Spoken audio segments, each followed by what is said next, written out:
What you're looking at right now is considered to be the global epicenter of the ISIS terror group. Extremist violence surging in the Sahel region of Africa, which stretches clear across that continent. The violence has claimed more than 20,000 lives. That is just in the past year. CBS News recently joined military exercises with NATO allies and African soldiers to see how they're training to deal with this threat. Deborah Patta with our exclusive report.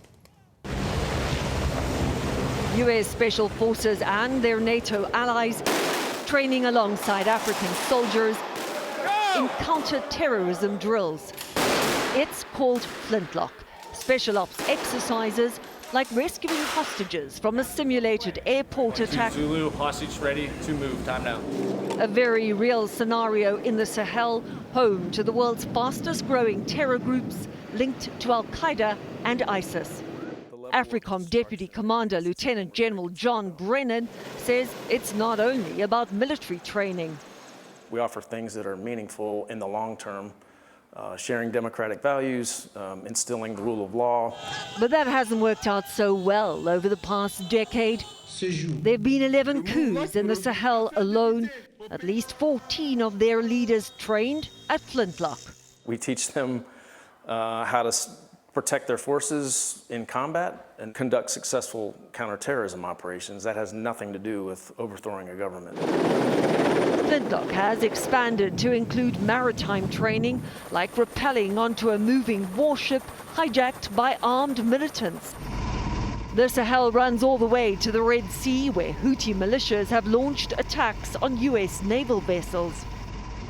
This annual training operation could not have come at a more crucial time for the U.S. military, as American influence on this continent is in deep decline.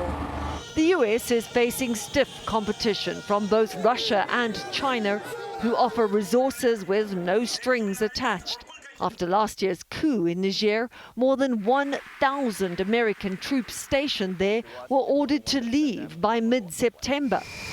Russia has now stepped in to exploit that power vacuum. Its mercenaries arrived in Niger's capital Niamey in April and share an airbase with the U.S. Any loss of a partner is concerning, but the numbers of Russians that are in Niamey are pretty statistically insignificant. But what Russia provides is military muscle in exchange for mineral wealth, with none of those tricky human rights questions, prompting a strong note of caution from America's ambassador to Ghana, Virginia Palmer. I think it's important that our African partners understand that what the Russians are offering is maybe regime protection. It's certainly not national security. The U.S. restricts military aid to armies guilty of human rights abuses. But many leaders here accuse America of double standards, withholding aid from some African nations, while Israel is given billions of dollars despite global condemnation of its war in Gaza. Is there a double standard, and how do you counter that argument? I don't think there's a double standard, but I can tell you our values and the people that we do partner with, even after coups, we are still able to influence them. The Flintlock exercises are part of America's long-term strategy on a crowded battlefield of malign actors, in the hope it bolsters African partnerships to defeat the growing terror threat. For CBS Mornings, Deborah Patta, Tamale, Ghana.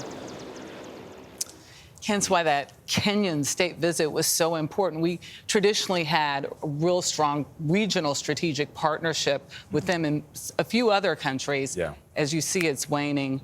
Russia, China now really pouring it in. Yeah, it's really important. A crowded battlefield of malign actors, is what Deborah said. That's really putting a point on it. Great piece, too.